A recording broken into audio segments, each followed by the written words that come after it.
Constructive Voices, the podcast for the construction people, with news, views, and expert interviews.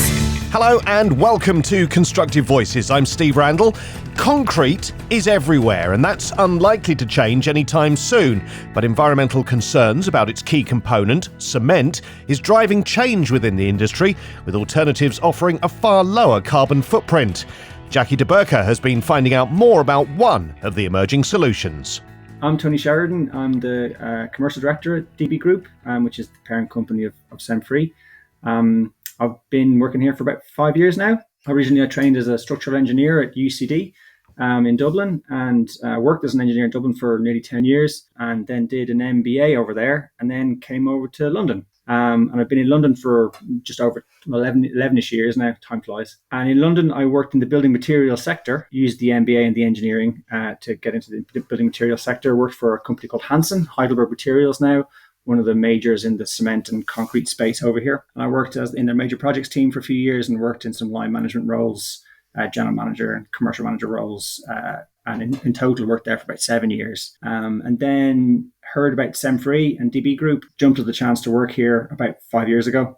And really the reason for that was the idea that Cemfree, being such an amazing opportunity and material, opportunity for concrete and for cement and for construction to decarbonize, just the thought of being able to decarbonize all the concrete I've been specifying or producing or supplying for the last 15, 20 years was a huge thing for me to be able to try and get involved with. So I came here and have been working here ever since. Fantastic. So let's backtrack a little bit to before you arrived in Cemfree, Tony. How was the product actually born? So Cemfree is the brainchild of a guy called David Ball, who is the DB of DB Group. And he, about 10 years ago, came up with this idea to use alkali activation to activate GGBS, which is a waste material in the construction industry, and to make essentially a binder, a powder binder, which could be used instead of cement to make concrete. And so that idea kind of got born about a decade ago. David then brought it into the DB Group company, and we've used the sort of one of the other companies in DB Group, Pudlow, which is a very, very successful waterproofing company, has essentially been the source of funds and expertise to grow Cemfree from what it was as an idea into something that was actually saleable and ready for market. And then the past sort of 5 years really going to market and making it sort of at industrial scale and delivering carbon reductions at a real noticeable level. Why, Tony, do you feel there's a need for alternative products like Cemfree? What's the problem with concrete and cement? It's a huge issue, really. Concrete is amazing. Concrete is an incredible material. It's durable, it's versatile, it's strong, and it's an amazing material to build with. And as an engineer, I can tell you, engineers love concrete. Current projections are that most society will be living in an urban environment by 2050. I think 70% of the world's population will be living in an urban environment in 2050. So that means a lot of concrete, more and more concrete every year. The problem with that is every ton of cement that's produces nearly a ton of CO2 into the atmosphere. That's a big problem. In the UK, the number's a bit better. It's about 850 kgs per ton, but it's still a big number and a big problem. So you got this concrete, which is great and being used more and more every year, and you got this cement in it, which is a big problem. And it's needed in it because it's what makes concrete go hard and get strong. The cement industry is responsible for 8% of global CO2 emissions every year. So if it was a country, it'd be the third largest emitter in the world. So it is a big global problem, and we can't just stop using concrete because then we won't have any roads or bridges or hospitals or schools or houses to live in. So you need concrete, but we need to find a way of having concrete without cement. That's where those are some very impressive stats, Tony, for the wrong reasons, obviously. The government, obviously, we're talking about the UK now, has set net zero targets for the construction industry. What does this mean for the industry, Tony, and how can they hit those targets? That's a big and complex question, really. The government has set targets, legally binding targets for 2030 and 2050, but hasn't really set the roadmap for construction to follow to hit those targets. It's kind of left industries to their own devices to see what they can do themselves, which in some ways is good because it leaves expertise where it probably is best placed, which is in the industry. But the problem is that leaves everybody in the industry to go off and do their own thing. So you're left with a fairly dispersed set of ideas and a fairly dispersed set of activities that can feel a little bit disjointed. Every sector of infrastructure or private sector, almost every company is doing things their own way. That lack of clarity and joined upness, if you will, is a problem, and the government could be doing more to help with that. If you look at, say, the States, where you got the Inflation Reduction Act, I think that's being widely hailed as something that's really positive and proactive in terms of delivering sustainability goals, because it is a bit more of a roadmap and a bit more structured. We could do something like that here. That said, a lot of really good stuff is happening in the construction industry to try and get to net zero. Huge things are happening, which are very exciting. And there is a lot of drive to try and join it up a lot more. But it's kind of from the ground up, and it's not being led by government. So yeah, you've touched on that, obviously, Tony. What is currently being done in the concrete industry that you're aware of to help reduce the carbon impact? So if you take that kind of bottom up approach, a lot of infrastructure clients, for example, who are probably most focused on the government targets, because a lot of their funding is directly from government, are really driving hard to reduce carbon in everything. And being infrastructure clients, they tend to use a lot of concrete. A lot of concrete goes into infrastructure. And so they are focusing on it in their own ways to try and reduce carbon. And some who are more advanced than others are starting to actually put products like Cemfree as a carbon reducing replacement to cement into their specifications, and driving towards using Cemfree or products like Cemfree in a kind of a business as usual case, as opposed to doing demonstrations or one-off supply. So we're moving the needle forwards a bit, moving the dial towards a kind of a business as usual state to really drive carbon out. So they're doing the work themselves to understand the materials, to get the designers on board, get the supply chain on board, to be able to take carbon out by taking cement out, which is huge. That's kind of sort of sector by sector, client by client. Industry wide, we're actually directly involved in a group called the Low Carbon Concrete Group, which is a very powerful movement, I think, really, in terms of what it's trying to achieve. It's set up by the UK Green Construction Board and by the ICE, the Institute of Civil Engineers. The idea is basically to run a whole bunch of parallel programs, work streams, taking a wide group, a diverse group of stakeholders, and selecting them to run a whole parallel list of work programs to try and decarbonize concrete specifically, including the name, the Low Carbon Concrete Group, I guess. The kind of the work streams are very wide reaching. They're everything from how do we reuse buildings more than we do now? How do we use supplementary materials and recycled materials more than we do now to take the high carbon bits of concrete out? How do we design more efficiently so we don't over design where we don't need to? How do we use alternative materials that are not yet in standards, such as products like Cemfree, to take out cement entirely? And so there's lots and lots of parallel work streams, and lots of engagement across industry, across different stakeholder groups, to try and make sure that those work streams are as effective as possible. The one we're in directly involved with is actually specifically around British standards and adoption of, and allowing easier adoption, faster uptake of products like Cemfree to replace cement entirely and dramatically reduce carbon in concrete in that instance. So we're doing things like, there's a thing called a Flex 350 standard that has just been written and is now out for public consultation at the moment.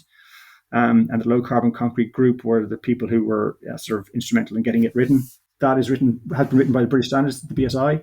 And it's a mini standard which will allow performance-based specification.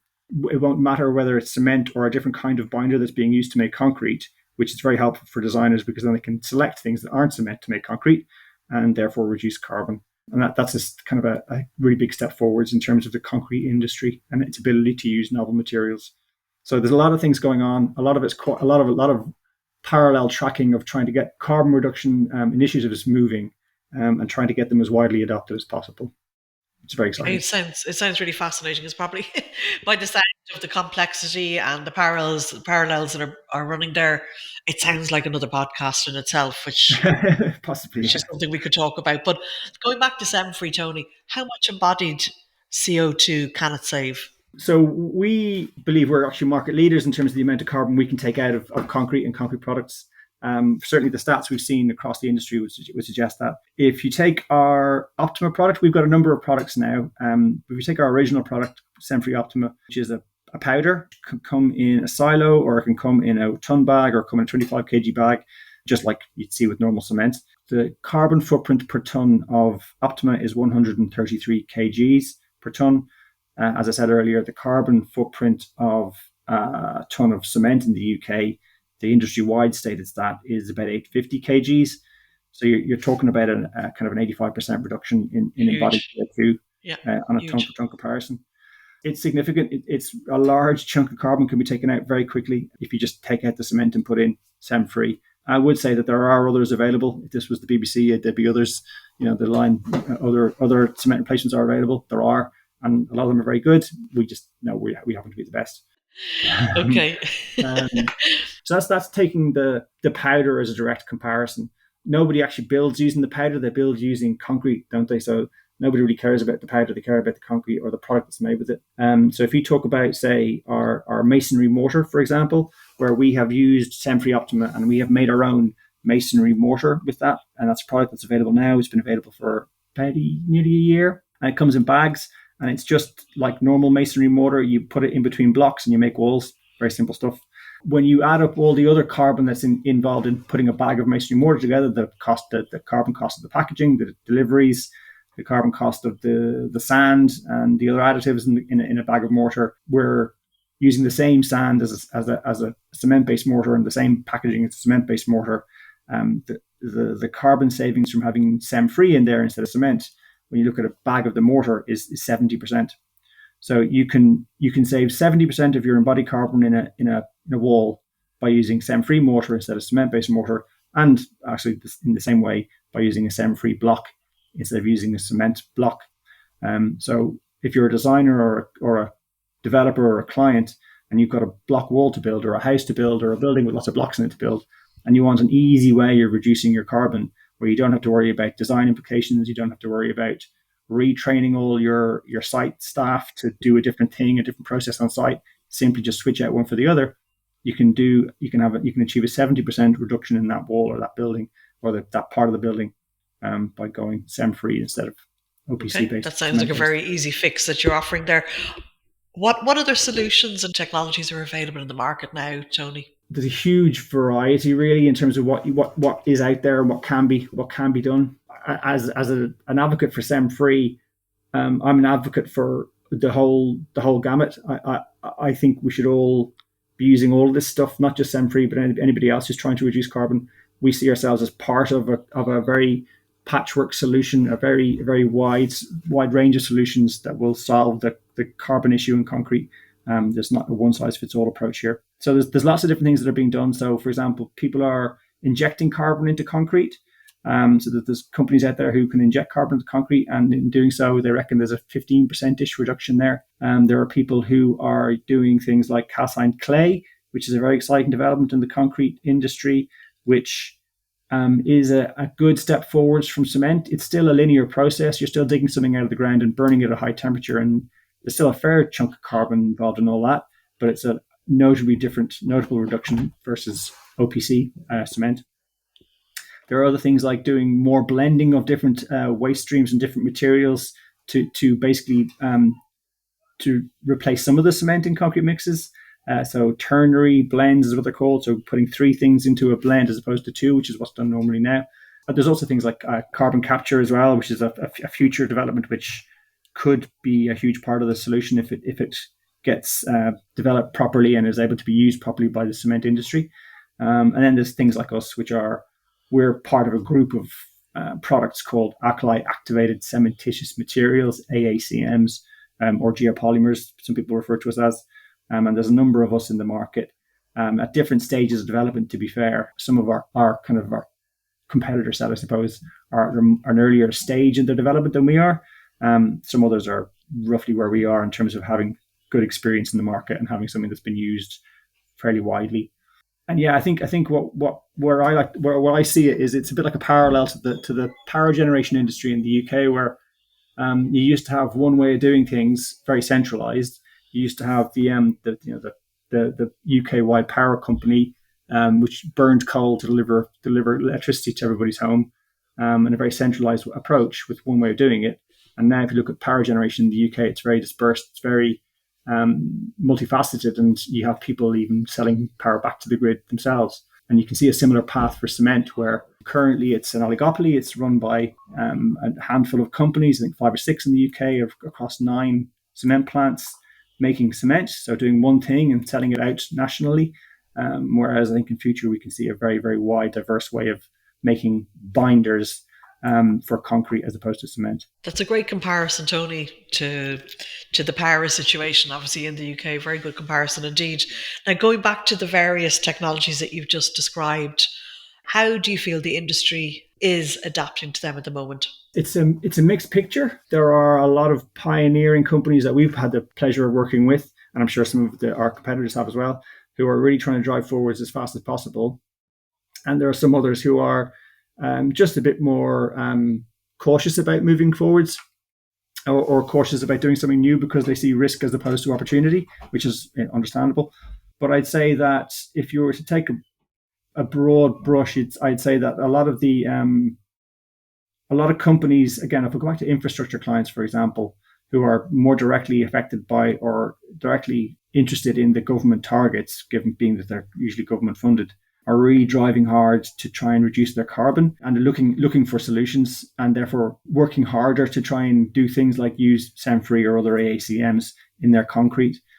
I've been doing this for 5 years now, and I've seen a kind of a step change in terms of 5 years ago, we might have been knocking on a lot of doors and getting some slightly indifferent answers, to the last couple of years where the desire for this change in the carbon content of concrete and the carbon content of construction is really ramping up.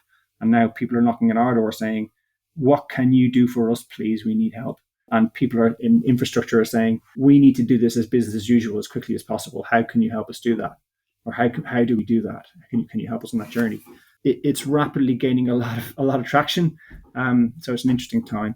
I think there are complications and there are roadblocks, and we're trying to overcome them. The standards thing I mentioned about Flex 350, that's us trying to overcome a roadblock, which is the British standards for structural concrete, where they are prescriptive and therefore it's harder to design without cement, that prescribe an amount of cement in concrete to be in the standard, and that's harder to get around. But you can work through it, and as I said, some of these more enlightened companies or innovative companies are finding ways of working around that, and have found very successful ways of working around that by designing by first principles and getting comfortable with the material and doing the testing to allow them to then specify it in their specifications in an ongoing way. One of the things that occurs to me, Tony, with the product itself, the product range itself, is there quite a lot of R&D still going on at Cemfree? How does that side of things work? So our business really is primarily selling the binder, selling the cement replacement.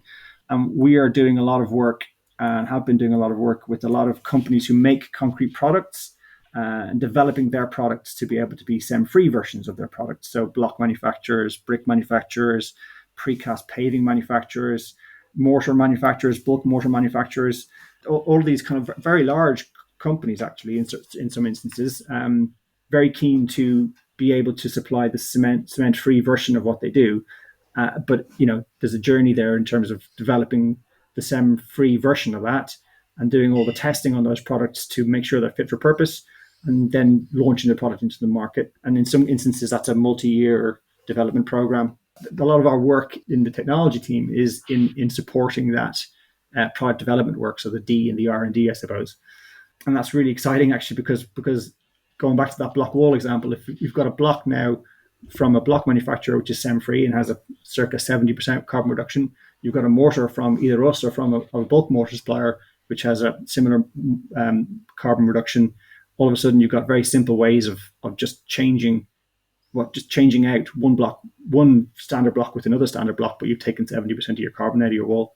So it's quite powerful, actually. A lot of these products have performance-based standards already, so they are actually easier to adopt widely. They haven't got that barrier that structural concrete has with the British standards, and the reason for the Flex 350 in that instance.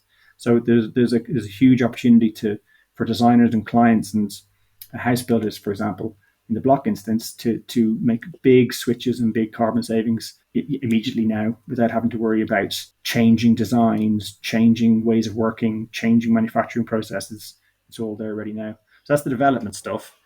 in terms of the research stuff, a lot ongoing on that as well. Actually, we've originally had a one product, which was a powder. We call it Optima, and more recently we developed two new products, which have sort of like slightly different characteristics: faster strength gain, higher strength gain, that kind of stuff. One's a liquid and one's a powder, and that's come directly from the research we've been doing over the past few years. And that research is ongoing into new versions of our product, which have better strength characteristics again. Perhaps better setting times, better, some different characteristics for different niches in the market as we see them, as we develop relationships with different manufacturers. But also, what we're really pushing into is developing ways of activating different waste streams as well, and really opening up into lots and lots of other potential pure wastes from lots of different industries that can be activated using different chemicals and become different versions of Cemfree binder. And that is that's the future really of the industry, I think, is being able to take wastes from multiple sources to understand the chemical compositions and the mechanical compositions of those materials, and to have the ability and the wherewithal to be able to activate them to make cement replacements. And that brings us to kind of taking materials from all around the world, depending on where the contract or the construction is happening, and activating local materials with local chemicals and delivering really, really ultra low carbon binders for local environments. That's super exciting, obviously. Yeah. Now, Cemfree obviously has been used by, I hope I'm going to pronounce this name correctly, Arslef. Yeah, Arslef, yeah. Correct? In the world's first trial driving cement-free, ultra-low carbon precast piles. Now, how has that gone so far, Tony? We've done a lot of work in piling in general at Cemfree over the years, not in precast piles, but in other kinds of piles. So just in more widely used piles, in female piles, bearing piles. We've been in permanent structures and in temporary structures for dozens of projects, really, and some really high profile ones too. We were did some piling for HS2 and stuff, and they were female piles. So we've done a lot of piling and understand some of the aspects of the piling. Well, we understand the piling market really, I suppose, quite well. The reason why we were doing this project was we were doing an Innovate UK funded, grant funded project to demonstrate how good Cemfree is in aggressive grounds, aggressive environments, because we had seen from our piling work and our research in our lab that Cemfree concretes are better in aggressive ground than cement-based concretes, and that could be another advantage in using something like Cemfree instead of using cement. We took on this project with Innovate UK and other partners to demonstrate that and take data to prove it in a very clear way. So we used one of our newer versions of Cemfree Rapid, which had a faster and higher strength gain than our original Cemfree. And we used that to make some precast piles with Arslef and to drive them into the ground and then take data from those piles in the ground to confirm what we already know, which is that the Cemfree piles perform better in those aggressive environments and those aggressive soils. So the piles were produced and driven in 2022. And that was great because we were able to show that a precast manufacturer, who usually want very, very fast curing times and very fast turnaround times for their molds to be efficient in their factories, they could use something like Cemfree instead of cement and still have all the same operational metrics that they would have normally, and no need to disrupt what they do in their normal practices. And then they made the piles, and then they could also take the piles to site and they could drive them. And that basically means sticking the big column up in the air and whacking it with a massive hammer and driving it into the ground, which is a fairly disruptive thing to do with a concrete structure. Lo and behold, the Cemfree concrete performed just as well as an OPC-based concrete, a cement-based concrete, that you could drive it into the ground with no problems. So really great on that regard that we without having redone it before, did it with our Cemfree Rapid, and it worked really well. The data we have to date on the durability aspect of it are proving what we know already, in that the early data is showing that the Cemfree piles perform better than OPC-based piles. That data is going to be gathered for the next 5 years, I think, 4 years now, I guess, to get a longitudinal study going in terms of showing that over 5 years you'll see the same kind of results as you've seen already. So yeah, really excited. Actually, it's really good. That is very exciting now. So yeah, I was just going to ask you about durability, obviously, because it's alkali activated, but the studies are ongoing. The initial results are positive, and that's basically what you're saying, Tony, Absolutely, yeah. I mean, it's we have a lot of data already, and we've got a lot of lab data and a lot of data of having Cemfree in use for the past number of years, particularly with our original product, and which shows that Cemfree is outperforms cement-based concrete in a number of environments. That's not that surprising if you look at how Cemfree is made. If you look at the chemistry of it, it makes a lot of sense. So it's the kind of the desk-based study would tell you that's the case. Our lab-based stuff tells you that's the case, and then we look at it in real-life applications, proving that it's the case. And we've got data dating back for nearly a decade when we were doing initial trial work and initial mix design work to show that. Yeah, and so things like, for example, if you take in agriculture or even in sort of wastewater treatment, I suppose, where you've got acidic sort of acids, weak acids acting against, say, a slab in a yard on a farm where it's slurry or it's something like that that's acting on the concrete. If you use normal cement-based concrete, what you tend to find in the industry is that the concrete gets over-designed. You end up seeing designs for like a 50 Newton concrete on a yard, which doesn't need to be anything like that for structural reasons. What they're doing there is they're putting in more cement because they know the cement is not going to react very well with the acids that are being that's being exposed to, and it will deteriorate quite quickly. So by beefing it up, they make it last longer. But actually, with Cemfree, you don't need to do that. The material itself inherently performs a lot better versus those kinds of acids and those aggressive environments, and therefore you don't need to over-design it in the first place. You can design it for what it structurally needs to do, which is actually quite weak, but it will maintain itself over time in terms of how it interacts with those acids. So you can actually design more efficiently in these cases by using Cemfree or an AACM instead of using OPC. So A, you get the benefit of not having the carbon in there, and B, you get the benefit of not having to over-design in the first place. Fantastic. So I have a headline here that I picked out during my research. Cement-free concrete puts Network Rail on track for carbon savings. This was published in the Institute of Civil Engineers, Tony. Can you elaborate on this? So again, Network Rail being one of these infrastructure clients who are clearly have got their eyes on carbon and concrete. They're not the only ones. A lot of infrastructure clients are really focused on it. But this is a really good example. So we BAM Nuttall were the construction company, and we were talking to BAM Nuttall about this because BAM Nuttall wanted to show the client Network Rail that they could do this. And we worked with them on getting a mix design, and we worked with them on proving to Network Rail and themselves that Cemfree was fit for the application. So everybody was happy that it could work, and then we went and supplied. And it was a 300 meter cube of concrete and one continuous pour over about 10 hours. Wow. And it all went really well. Everyone was very happy afterwards. It was a low grade application. It wasn't a particularly strong concrete that was being needed. In fact, it was just filling a void, I think, really. But it was necessary for the void to be filled.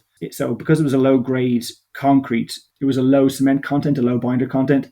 I think we saved about 60 tons of carbon on that one project. I mean, 300 meters cubed in one pour is a good big single pour, but in terms of the scale of the concrete industry, it's a drop in the ocean. But we still managed to save 60 tons. What struck me about it was if they hadn't used Cemfree for that 300 meters, they would have used cement for that 300 meters.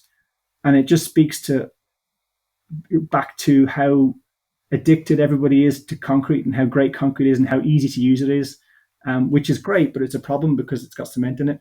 And there's thousands and thousands and thousands and thousands of meters cubed of concrete being poured in low-grade applications up and down the country with really zero risk of catastrophic failure anywhere. I mean, mass fill isn't going to cause a problem if it crumbles a bit. Not that Cemfree would crumble, but you don't have to build a 50-story tower with Cemfree to save tons and tons and tons and tons of carbon. You can put Cemfree now, even though it's not in the official standards, you can put Cemfree concrete into all sorts of weird and wonderful low-grade applications now and save thousands of tons of carbon in doing so. That's just a huge opportunity that is, I think, rapidly being recognized, but has been missed. Interesting, very interesting. So I would be rude not to ask. I'm sure listeners would think, well, why hasn't she touched on the financial aspect? How does it compare in terms of budgeting for, whatever examples of projects that you've worked with, infrastructure or otherwise? How does it compare to the traditional? There's a couple of things in parallel really on that. One is I think concrete is actually underpriced in the market. And I think if concrete, cement and therefore concrete were priced for value, you'd probably see a different price point at the start of all these conversations. That's a slightly secondary thing. I suppose cement currently in the UK market is priced at, depending on where you're buying it, 120 to 150 pounds a tonne. The price has moved quite a bit in the last couple of years, so it does change rapidly. It was very static for a long time, but since COVID, it did move quite a bit, and Brexit, it did move quite a bit up north. I think it's stabilised now a little bit. That's the cost of cement, not accounting for the cost of the carbon in the cement. And so if you were to apply the logic of carbon credits or carbon trading to that, you would add probably 50 to 80 pounds a tonne to that. And similarly, if you're talking about carbon capture and CCUS, that's probably got a 40 to 50 pounds a tonne price tag on it. So depending on how you want to talk about the price of cement, it does change a little bit in terms of how you want to recognise those kinds of issues. Cemfree is more expensive than cement in its current price. So the powder on a like-for-like basis is more expensive than cement. Usually you would see, well, it depends on how we deliver it. You can get down to about, I'd say, 60% more expensive than cement on a ton-for-ton basis. And in some instances, depending on how it's being delivered, it might be 100% more expensive than cement on a like-for-like basis. So if you take that price point and talk about what that means for a product being made with the cement, or therefore a building being made with the products that are being made from that cement, you take the increase in cost downstream, if you will.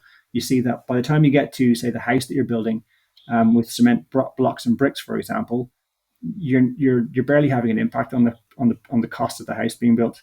Like you're almost in rounding errors for the cost of the house being built. The cost of the bricks and the blocks could be anywhere from 8% more expensive using Cemfree versus cement to, say, 30% more expensive from using Cemfree to cement, depending on how it's delivered and how expensive the block is in the first place, what kind of block it is, for example. There are cost uplifts, and the powder is like-for-like is more expensive. But by the time you put it into concrete or a concrete product or a brick or a block or mortar, that price uplift gets washed out quite a bit. So you're in the kind of the 10 to 15% price uplift in general. And then by the time you take that block, brick or precast element and you put it into a house or a structure, the additional cost for that element within the structural cost is in rounding errors in terms of what the cost of the building was. So it depends on really how you want to frame the question. But my answer to that would be it's more expensive, but really for the carbon you're saving, it's worth every penny. Sure, and I think we're now at such a crucial stage that, like, I suppose we'll mention Network Rail again. What a great example that we spoke about previously. Lots of entities, as you say, people that you've been dealing with, companies that you've been dealing with, that they have the foresight to understand that their brand is really important, that what's happening with the planet obviously is massively important. So for how you've calculated it for like a small difference at the end of the whole process, that's not meaningful during this time. I would say 5 years ago, that was a real sore point in conversations. People wouldn't be able to accept that logic.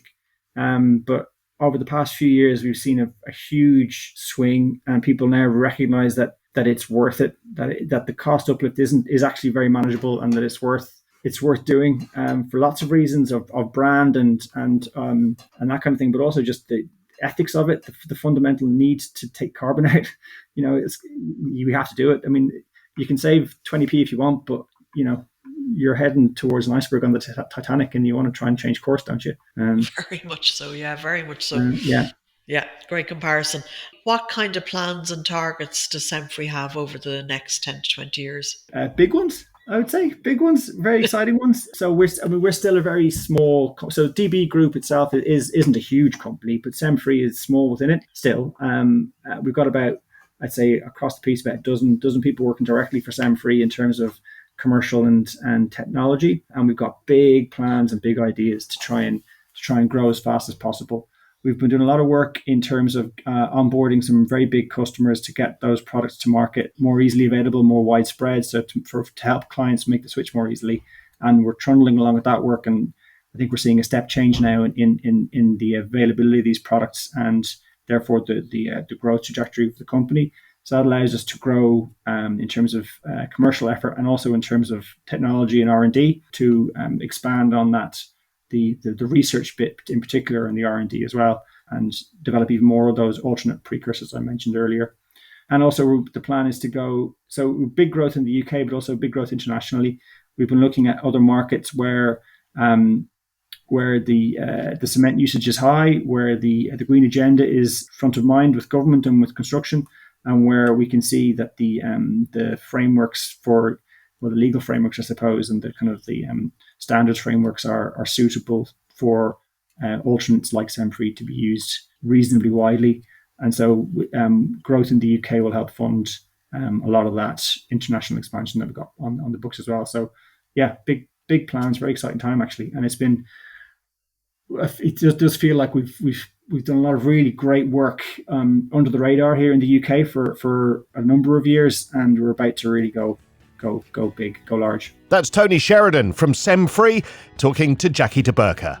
And that's all for this episode of Constructive Voices. Please take a moment to share it with others who may find it interesting. Follow or subscribe to get the latest episodes automatically on your favourite podcast app, and rate and review the podcast if you can. You can also listen to the latest episode by saying, Alexa, play Constructive Voices podcast. Here's Constructive Voices. Here's the latest episode. And on our website, where there's lots more information too. That's constructive-voices.com. Don't forget the dash. Until next time, thanks for listening. You're really helping us build something.